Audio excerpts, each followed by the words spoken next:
हम कथा सुनाते राम सकल गुण धाम की। हम कथा सुनाते राम सकल गुण धाम की। ये रामायण है पुण्य कथा श्री राम की। ये रामायण है पुण्य कथा श्री राम की। जम्बूदीपे भरत खंडे आर्यावर्ते भारतवर्षे एक नगरी है विख्यात अयोध्या नाम की। यह जन्म भूमि है परम पूज्य श्री राम की। यह जन्म भूमि है परम पूज्य श्री राम की। यह रामायण है पुण्य कथा श्री राम की। यह रामायण है पुण्य कथा श्री राम की। श्रीमद् वाल्मीकि रामायण। श्री सीतारामचंद्राभ्या नमः। श्रीमद् वाल्मीकि रामायण युद्धकांड 68वां सर्ग। कुंभकर्ण वध का समाचार सुनकर रावण का विलाप। महात्मा श्री रामचंद्र जी के द्वारा कुंभकर्ण को मारा गया देख राक्षसों ने अपने राजा रावण से जाकर कहा, महाराज, काल के समान भयंकर पराक्रमी कुंभकर्ण वानर सेना को भगाकर तथा बहुत से वानरों को अपना आहार बनाकर स्वयं भी काल के गाल में चले गए। वे 2 घड़ी तक अपने प्रताप से तपकर अंत में श्रीराम के तेज से शांत हो गए। उनका आधा शरीर धड़ भयानक दिखाई देने वाले समुद्र में घुस गया और आधा शरीर मस्तक नाक कान कट जाने से खून बहाता हुआ लंका के द्वार पर पड़ा है। उस शरीर के द्वारा आपके भाई पर्वताकार कुंभकर्ण लंका का द्वार रोक कर पड़े हैं। वे श्रीराम के बाणों से पीड़ित हो हाथ पैर और मस्तक से ही नंगधृंग धड़ के रूप में परिणत हो दावानल से दग्ध हुए वृक्ष की भांति नष्ट हो गए। महाबली कुंभकर्ण युद्ध स्थल में मारा गया, यह सुनकर रावण शोक से संतप्त एवं मूर्छित हो गया और तत्काल पृथ्वी पर गिर पड़ा। अपने चाचा के निधन का समाचार सुनकर देवांतक, नरांतक, त्रिशिरा और अतिकाय दोअक से पीड़ित हो फूट फूट कर रोने लगे।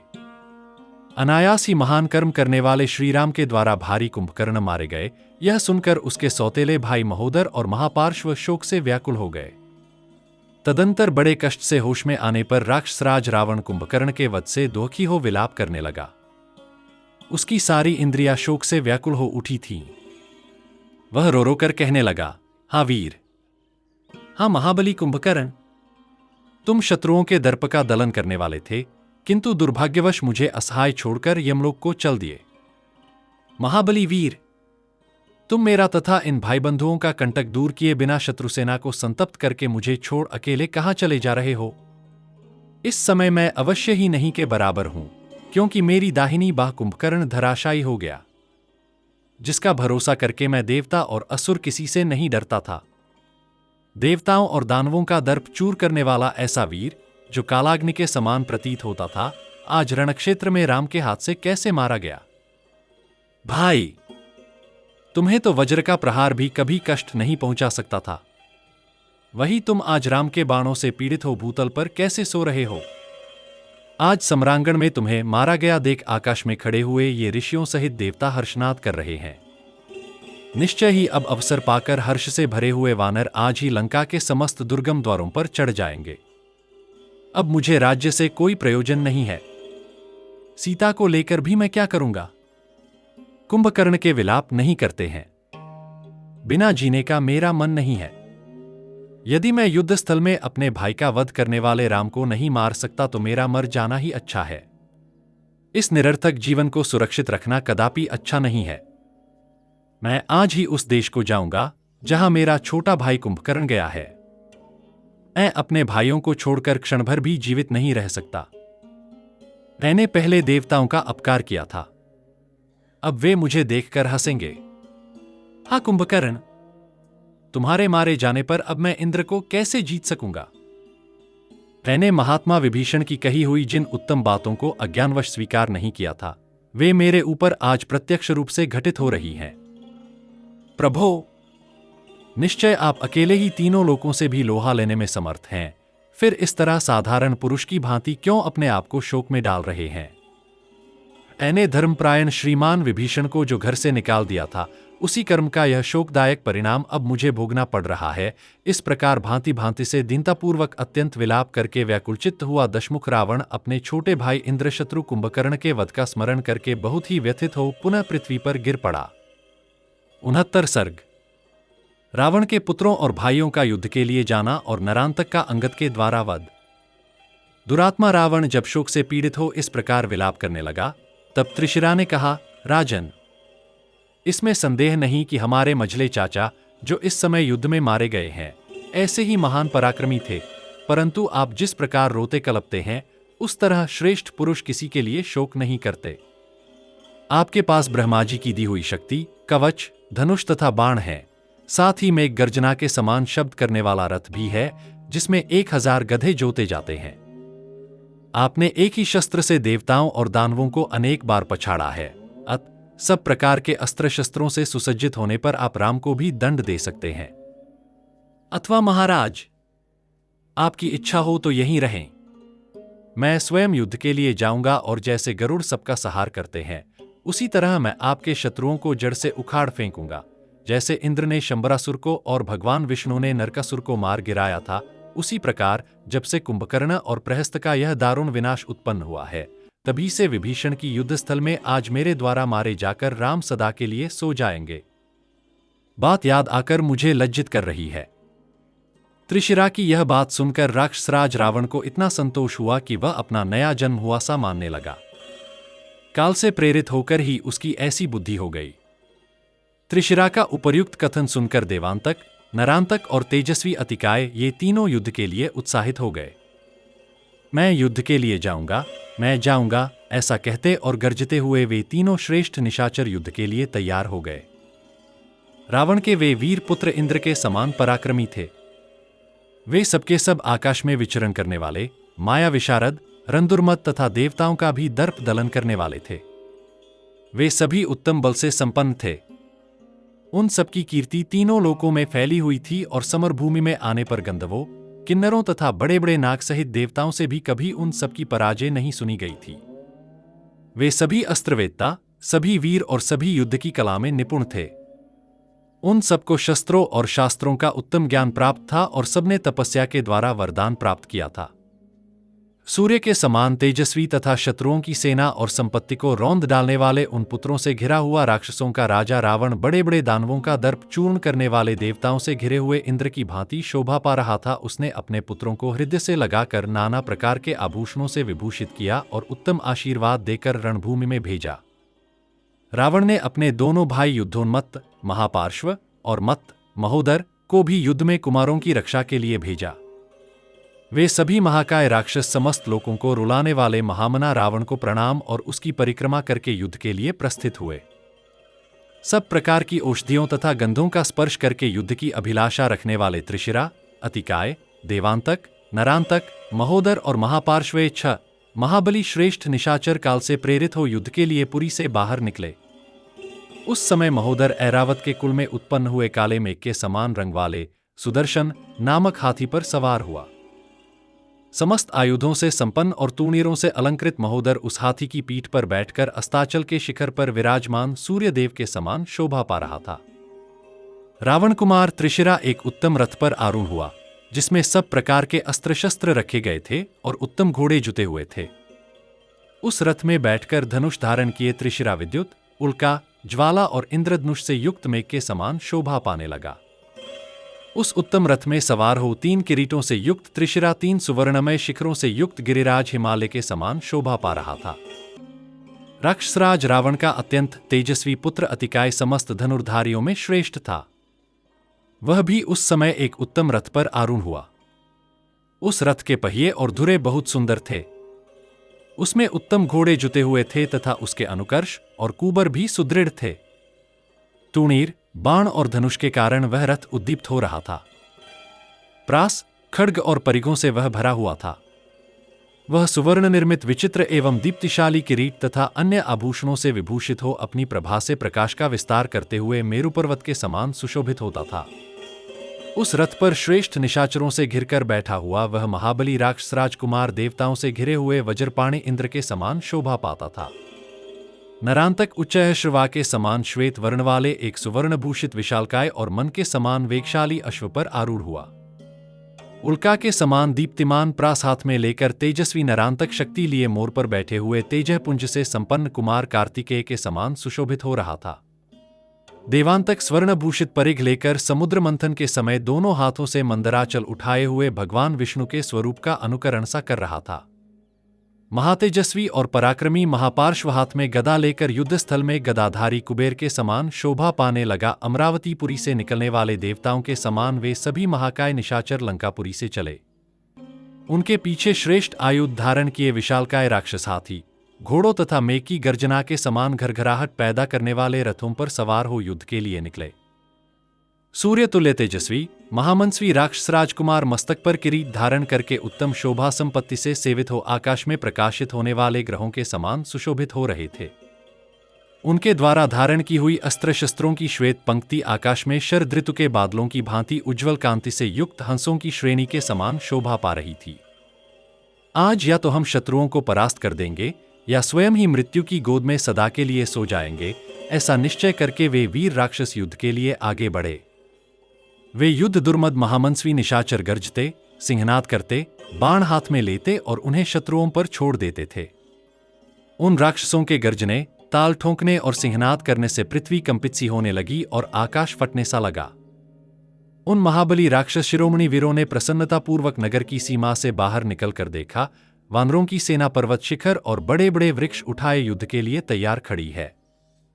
महामना वानरों ने भी राक्षस सेना पर दृष्टिपात किया। वह हाथी, घोड़े और रथों से भरी थी, सैकड़ों हजारों घुंघरुओं की रुंझुन से निनादित थी, काले मेघों की घटा जैसी दिखाई देती थी और हाथों में बड़े बड़े आयुध लिए हुए थी। प्रज्वलित अग्नि और सूर्य के समान तेजस्वी राक्षसों ने उसे सब ओर से घेर रखा था। निशाचरों की उस सेना को आती देख वानर प्रहार करने का अवसर पाकर महान पर्वत शिखर उठाए बारंबार गर्जना करने लगे। वे राक्षसों का सिंहनाद सहन न करने के कारण बदले में जोर जोर से दहाड़ने लगे थे। वानर यूथपतियों का वह उच्च स्वर से किया हुआ गर्जन तर्जन सुनकर भयंकर एवं महान बल से संपन्न राक्षसगण शत्रुओं का हर्ष सहन न कर सके, स्वयं भी अत्यंत भीषण सिंहनाद करने लगे। तब वानर यूथपति राक्षसों की उस भयंकर सेना में घुस गए और शैलशृंग उठाए शिखरों वाले पर्वतों की भांति वहां विचरण करने लगे। वृक्षों और शिलाओं को आयुध के रूप में धारण किए वानर योद्धा राक्षस सैनिकों पर अत्यंत कुपित हो आकाश में उड़कर विचरने लगे। कितने ही वानर शिरोमणि वीर मोटी मोटी शाखाओं वाले वृक्षों को हाथ में लेकर पृथ्वी पर विचरण करने लगे। उस समय राक्षसों और वानरों के उस युद्ध ने बड़ा भयंकर रूप धारण किया। राक्षसों ने बाण समूहों की वर्षा द्वारा जब वानरों को आगे बढ़ने से रोका, उस समय वे भयंकर पराक्रमी वानर उन पर वृक्षों, शिलाओं तथा शैल शिखरों की अनुपम वृष्टि करने लगे। राक्षस और वानर दोनों ही यहां रणक्षेत्र में सिंहों के समान दहाड़ रहे थे। कुपित हुए वानरों ने कवचों और आभूषणों से विभूषित बहुतेरे राक्षसों को युद्धस्थल में शिलाओं की मार से कुचल दिया, मार डाला। कितने ही वानर रथ, हाथी और घोड़े पर बैठे हुए वीर राक्षसों को भी सहसा उछलकर मार डालते थे।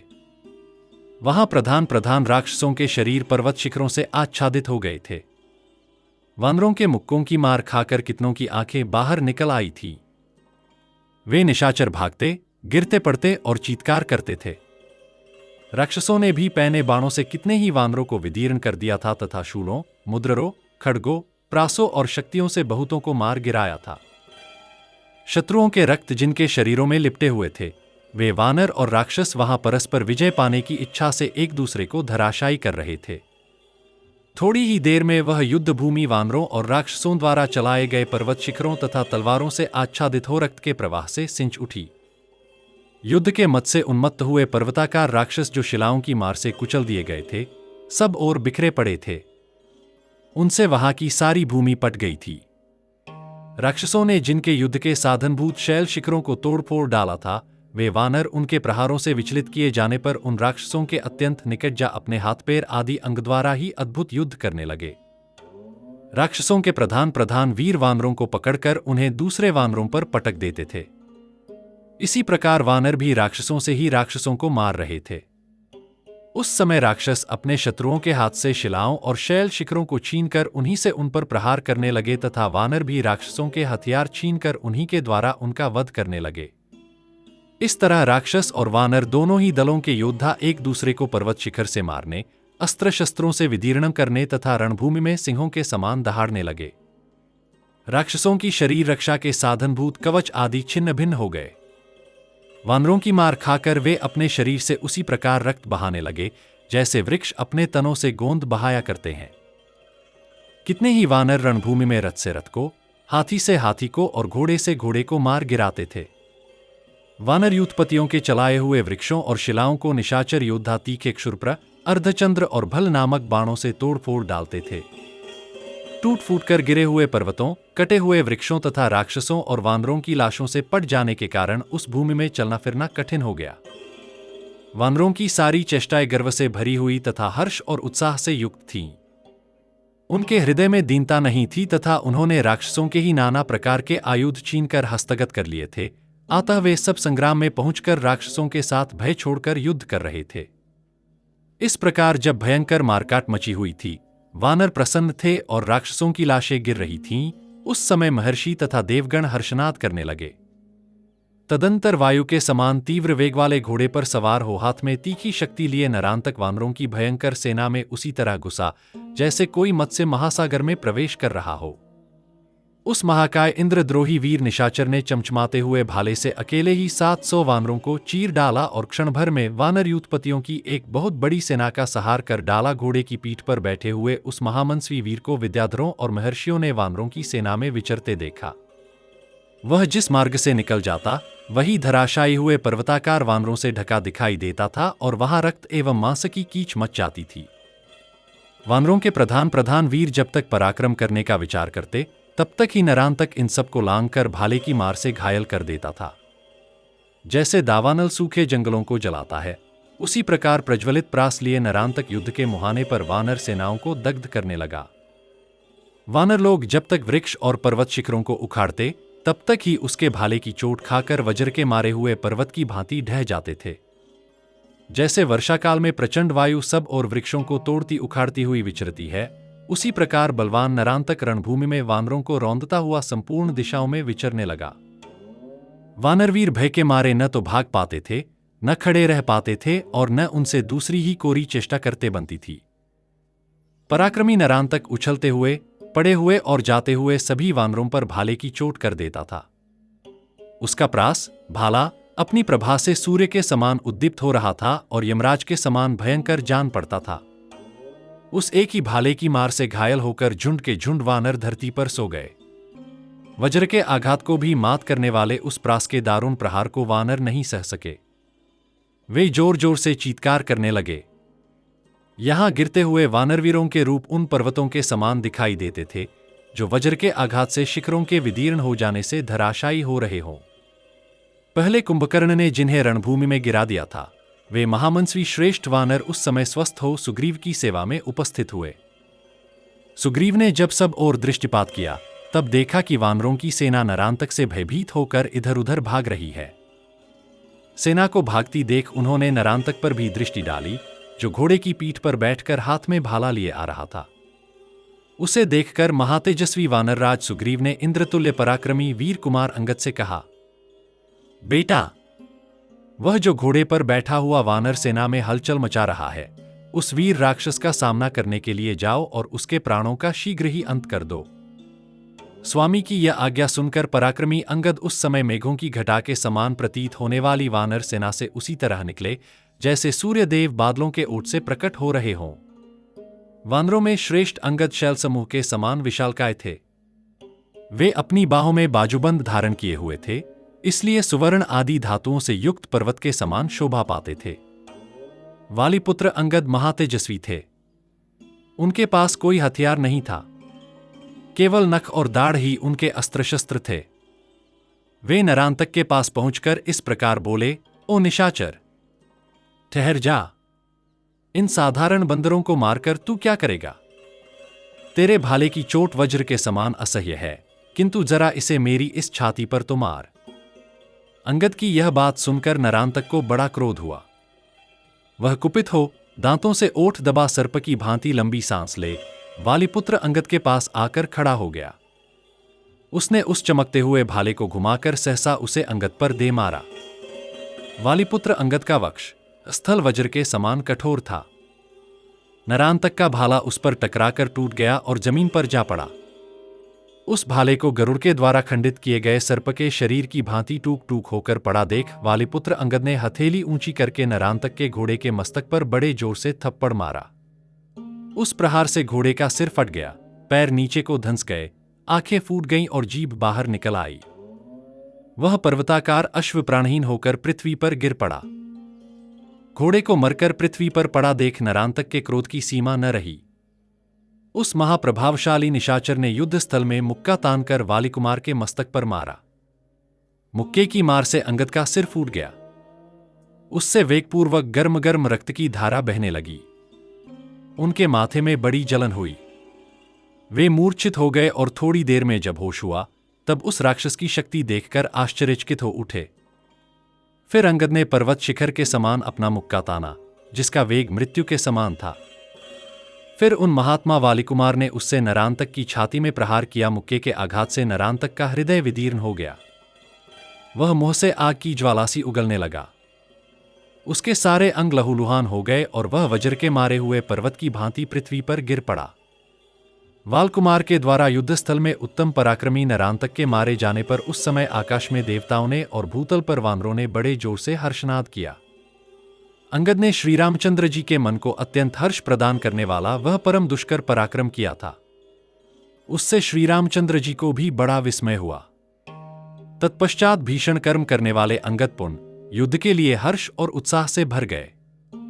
इस प्रकार श्री वाल्मीकि निर्मित आर्ष रामायण आदि काव्य के युद्धकांड में 69वां सर्ग पूरा हुआ। 70वां सर्ग हनुमान जी के द्वारा देवांतक और त्रिशिरा का, नील के द्वारा महोदर का तथा ऋषभ के द्वारा महापार्श्व का वध। नरांतक को मारा गया देख देवांतक, पुलस्त्य, कुलंदन, त्रिशिरा और महोदर ये श्रेष्ठ राक्षस हाहाकार करने लगे। महोदर ने मेघ के समान गजराज पर बैठकर महापराक्रमी अंगद के ऊपर बड़े वेग से धावा किया। भाई के मारे जाने से संतप्त हुए बलवान देवांतक ने भयानक परिघ हाथ में लेकर अंगद पर आक्रमण किया। इस प्रकार वीर त्रिशिरा उत्तम घोड़ों से जुते हुए सूर्यतुल्य तेजस्वी रथ पर बैठकर वालिकुमार का सामना करने के लिए आया। देवताओं का दर्प दलन करने वाले उन तीनों निशाचरपतियों के आक्रमण करने पर वीर अंगद ने विशाल शाखाओं से युक्त एक वृक्ष को उखाड़ लिया और जैसे इंद्र प्रज्वलित वज्र का प्रहार करते हैं, उसी प्रकार उन वालिकुमार ने बड़ी बड़ी शाखाओं से युक्त उस महान वृक्ष को सहसा देवांतक पर दे मारा। परंतु त्रिशिरा ने विषधर सबके समान भयंकर बाण मारकर उस वृक्ष के टुकड़े टुकड़े कर दिए। वृक्ष को खंडित हुआ देख कपिकुंजर अंगद तत्काल आकाश में उछले और त्रिशिरा पर वृक्षों तथा शिलाओं की वर्षा करने लगे, किंतु क्रोध से भरे हुए त्रिशिरा ने पैने बाणों द्वारा उनको भी काट गिराया। उन तीनों प्रमुख निशाचरों ने एक साथ ही धावा किया था, तो भी महातेजस्वी और प्रतापी बालकुमार अंगद के मन में तनिक भी व्यथा नहीं हुई।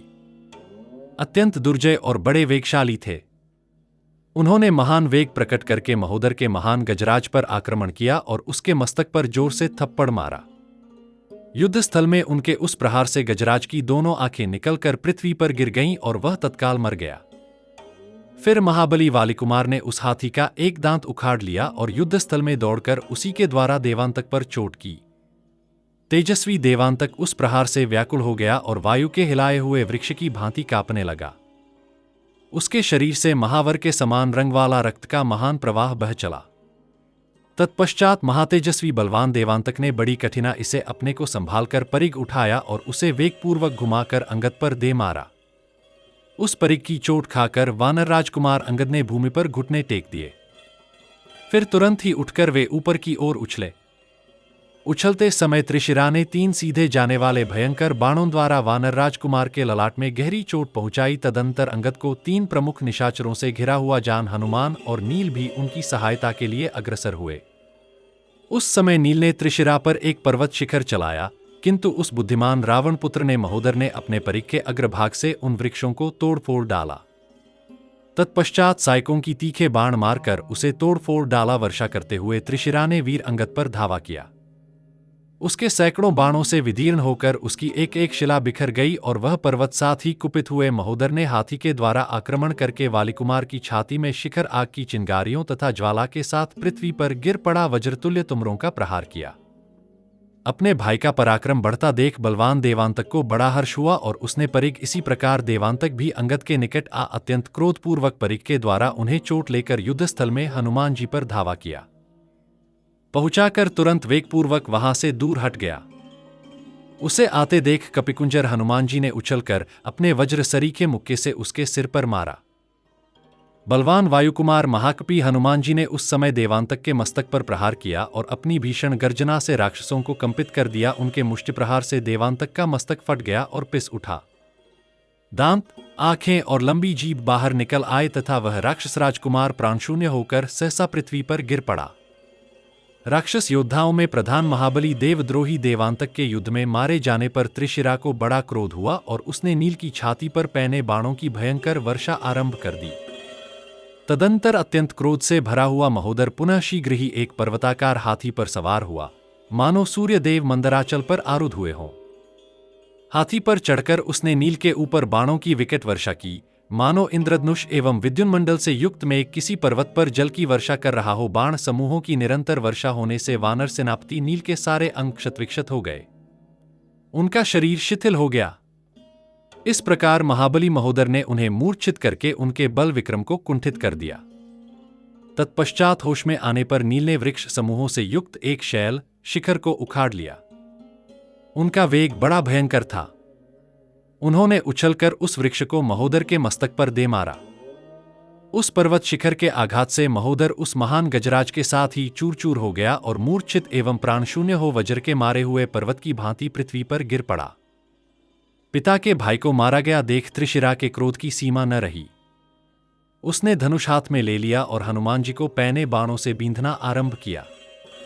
तब पवन कुमार ने कुपित होकर उस राक्षस के ऊपर पर्वत का शिखर चलाया, परंतु बलवान त्रिशिरा ने अपने तीखे सायकों से उसके कई टुकड़े कर डाले। उस पर्वत शिखर के प्रहार को व्यर्थ हुआ देख कपिवर हनुमान ने उस रणभूमि में रावण पुत्र त्रिशिरा के ऊपर वृक्षों की वर्षा आरंभ की। किंतु प्रतापी त्रिशिरा ने आकाश में होने वाली वृक्षों की उस वृष्टि को अपने पैने बाणों से छिन्न भिन्न कर दिया और बड़े जोर से गर्जना की। तब हनुमान जी कूदकर त्रिशिरा के पास जा पहुंचे और जैसे कुपित सिंह गजराज को अपने पंजों से चीर डालता है, उसी प्रकार रोष से भरे हुए उन पवन कुमार ने त्रिशिरा के घोड़े को अपने नखों से विदीर्ण कर डाला।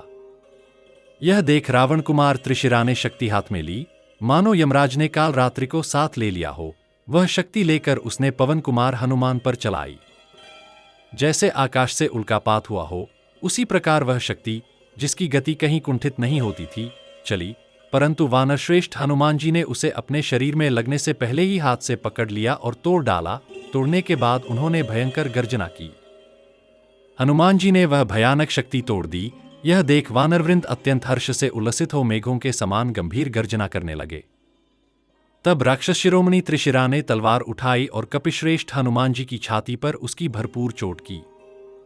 तलवार की चोट से घायल हो पराक्रमी पवन कुमार हनुमान ने त्रिशिरा की छाती में एक तमाचा जड़ दिया। उनका थप्पड़ लगते ही महातेजस्वी त्रिशिरा अपनी चेतना खो बैठा।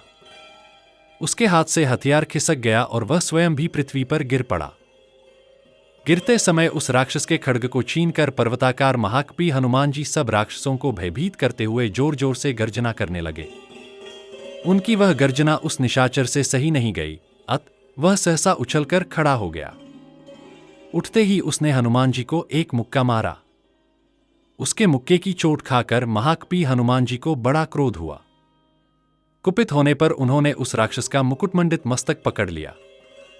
फिर तो जैसे पूर्व काल में इंद्र ने त्वष्टा के पुत्र विश्वरूप के तीनों मस्तकों को वज्र से काट गिराया था, उसी प्रकार कुपित हुए पवन पुत्र हनुमान ने रावण पुत्र त्रिशिरा के किरीट और कुंडलों सहित तीनों मस्तकों को तीखी तलवार से काट डाला। इस बुद्धिमान राक्षस ने अपने बाणों द्वारा इंद्र के वज्र को भी कुंठित कर दिया है तथा युद्ध में जल के स्वामी वरुण के पाश को भी सफल नहीं होने दिया है। राक्षसों में श्रेष्ठ यह बुद्धिमान रावण कुमार अतिकाय बड़ा बलवान तथा देवताओं और दानवों के दर्प को भी दलन करने वाला है।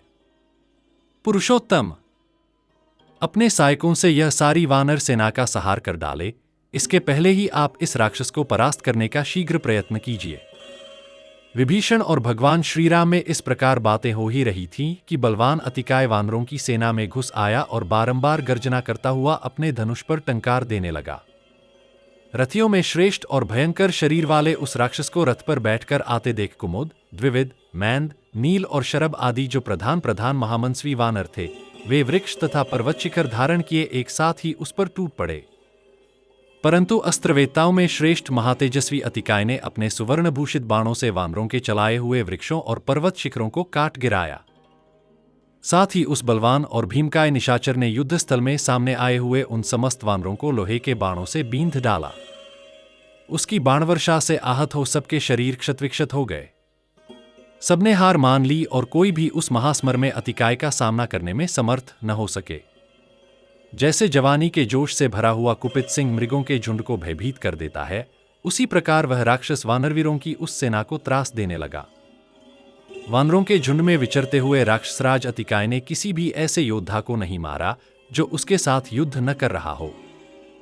धनुष और तरकस धारण किए वह निशाचर उछलकर श्रीराम के पास आ गया तथा बड़े गर्व से इस प्रकार बोला, मैं धनुष और बाण लेकर रथ पर बैठा हूं। किसी साधारण प्राणी से युद्ध करने का मेरा विचार नहीं है। जिसके अंदर शक्ति हो, साहस और उत्साह हो, वह शीघ्र यहां आकर मुझे युद्ध का अवसर दे। उसके ये अहंकारपूर्ण वचन सुनकर शत्रुहंता सुमित्रा कुमार लक्ष्मण को बड़ा क्रोध हुआ। उसकी बातों को सहन न कर सकने के कारण वे आगे बढ़ आए और किंचित मुस्कुराकर उन्होंने अपना धनुष उठाया। दुरात्मन, केवल बातें बनाने से तू बड़ा नहीं हो सकता। सिर्फ डींग हाँकने से कोई श्रेष्ठ पुरुष नहीं होते। मैं हाथ में धनुष और बाण लेकर तेरे सामने खड़ा हूं। तू अपना सारा बल मुझे कुपित हुए लक्ष्मण उछलकर आगे आए और तरक से बाण खींचकर अतिकाय के सामने दिखा। अपने विशाल धनुष को खींचने लगे। लक्ष्मण के धनुष की प्रत्यंचा का वह शब्द बड़ा भयंकर था। वह सारी पृथ्वी, आकाश, समुद्र तथा संपूर्ण दिशाओं में गूंज उठा और निशाचरों को त्रास देने लगा। सुमित्रा कुमार के धनुष की वह भयानक टंकार सुनकर उस समय महातेजस्वी बलवान राक्षस राजकुमार अतिकाय को बड़ा विस्मय हुआ। पराक्रम के द्वारा अपनी वीरता का परिचय दे। झूठी शेखी बघारना तेरे लिए उचित नहीं है। शूर वही माना गया है जिसमें पुरुषार्थ हो। तेरे पास सब तरह के हथियार मौजूद हैं। तू धनुष लेकर रथ पर बैठा हुआ है, अतः बाणों अथवा अन्य अस्त्र शस्त्रों के द्वारा पहले अपना पराक्रम दिखा ले। उसके बाद मैं अपने तीखे बाणों से तेरा मस्तक उसी तरह काट गिराऊंगा जैसे वायु लक्ष्मण को अपना सामना करने के लिए उठा देख अतिकाय रोष से भर गया और तीखा कालक्रम से पके हुए ताई के फल को उसके वृत्त, बाड़ी से नीचे गिरा देती है। बाण हाथ में लेकर इस प्रकार बोला, सुमित्रा कुमार, तुम अभी बालक हो, पराक्रम करने में कुशल नहीं हो, अतः लौट जाओ। मैं तुम्हारे लिए काल के समान हूं। मुझसे जूझने की इच्छा क्यों करते हो? आज तपे हुए सुवर्ण से विभूषित मेरे बाण अपनी नोक द्वारा किए गए छिद्र से निकले हुए तेरे शरीर के रक्त का पान करेंगे। तू मुझे बालक जानकर मेरी अवहेलना न कर। मैं बालक हो अथवा वृद्ध, संग्राम में तो तू मेरे हाथ से छूटे हुए बाणों का वेग गिरिराज हिमालय भी नहीं सह सकता। पृथ्वी और मुझे अपना काल ही समझ ले, आकाश भी उसे नहीं सहन कर सकते। तुम सुख से सोई शांत हुई प्रलयाग्नि को क्यों जगाना, प्रज्वलित करना चाहते हो? धनुष को यहीं छोड़कर लौट जाओ। मुझसे भिड़कर अपने प्राणों का परित्याग न करो, अथवा तुम बड़े अहंकारी हो इसीलिए लौटना नहीं चाहते। अच्छा, खड़े रहो। अभी अपने प्राणों से हाथ धोकर यमलोक की यात्रा करोगे। शत्रुओं का दर्प चूर्ण करने वाले मेरे इन तीखे बाणों को, जो तपे हुए सुवर्ण से भूषित हैं, देखो, ये भगवान शंकर के त्रिशूल की समानता करते हैं।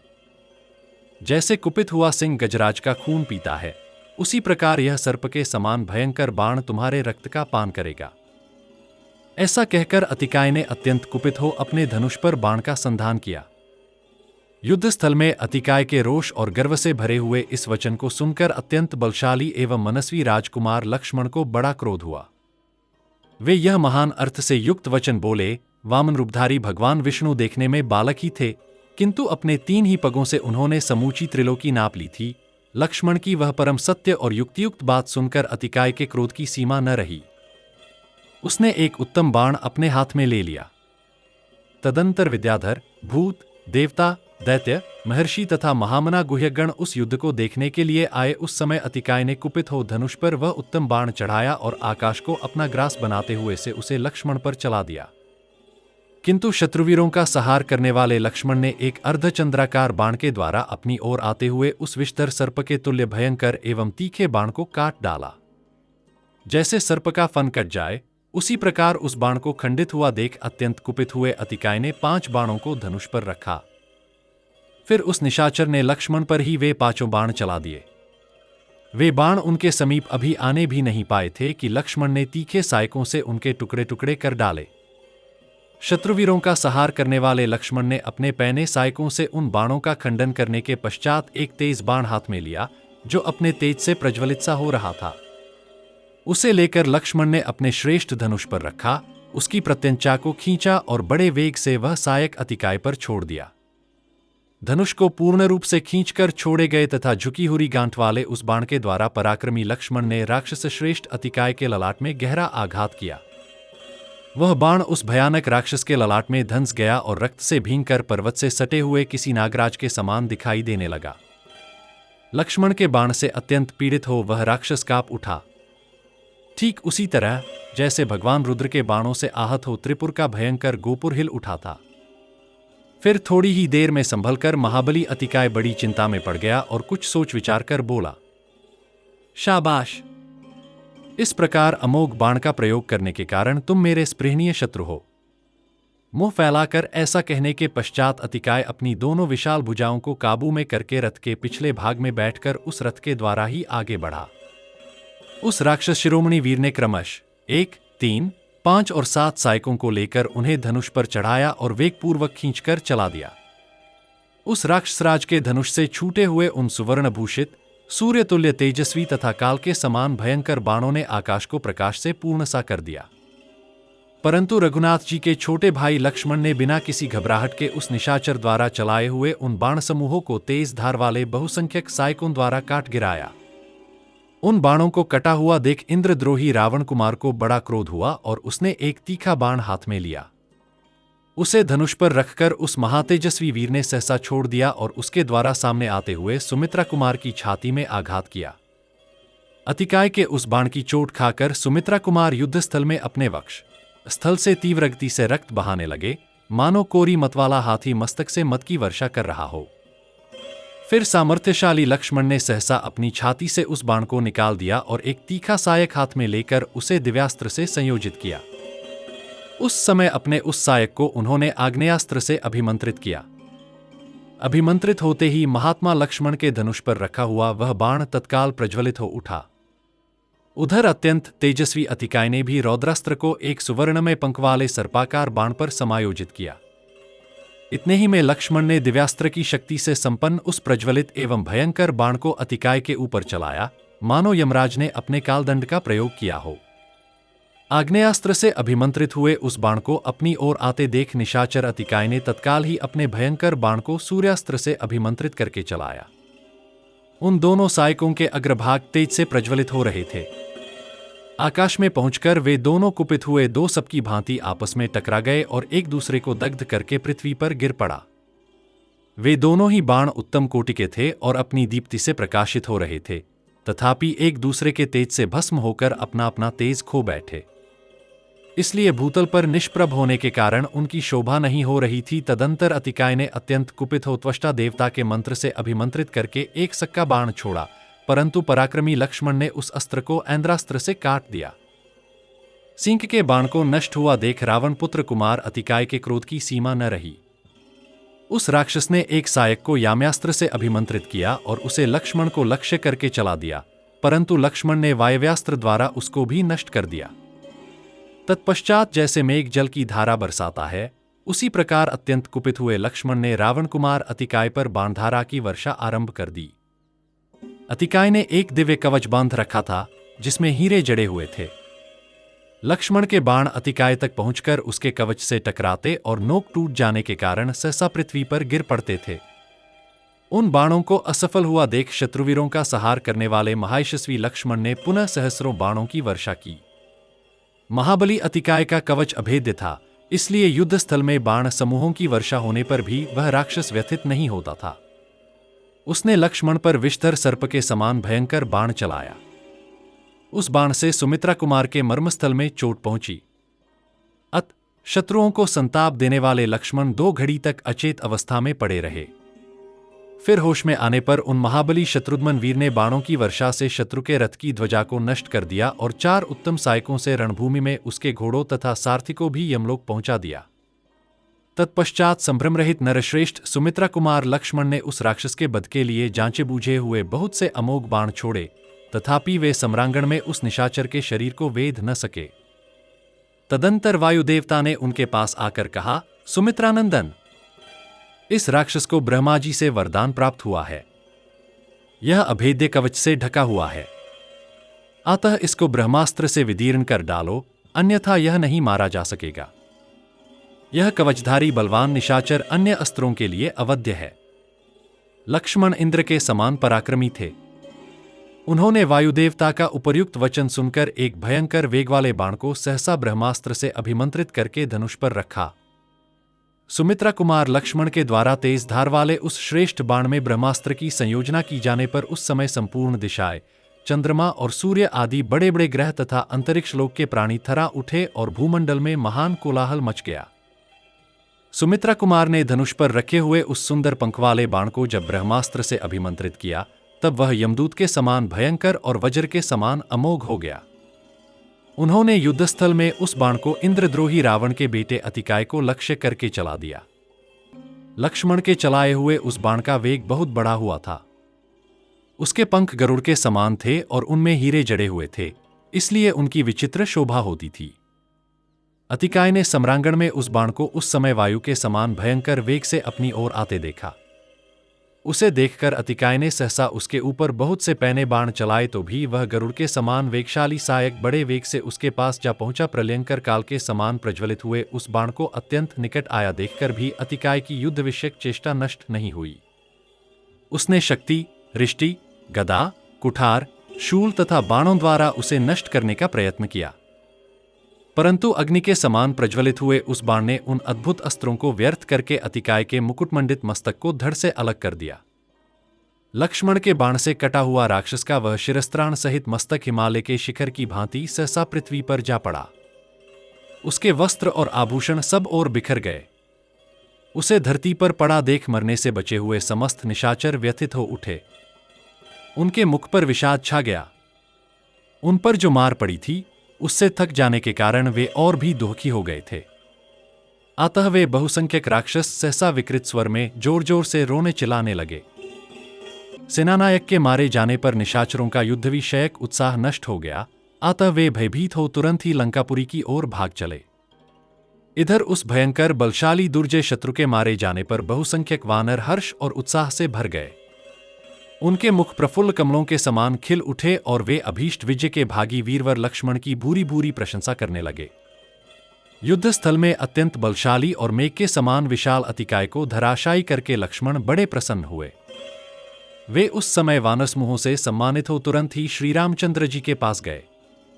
इस प्रकार श्री वाल्मीकि निर्मित आर्ष रामायण आदि काव्य के युद्धकांड में 71वां सर्ग पूरा हुआ।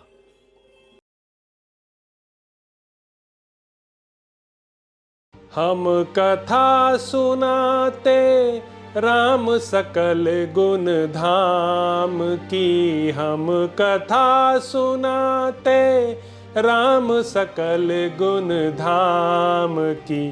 ये रामायण है पुण्य कथा श्री राम की, ये रामायण है पुण्य कथा श्री राम की। जम्बूदीपे भरत खंडे आर्यावर्ते भारत वर्षे एक नगरी है विख्यात अयोध्या नाम की। यह जन्म भूमि है परम पूज्य श्री राम की, यह जन्म भूमि है परम पूज्य श्री राम की यह रामायण है, पुण्य कथा श्री राम की यह रामायण है, पुण्य कथा श्री राम की।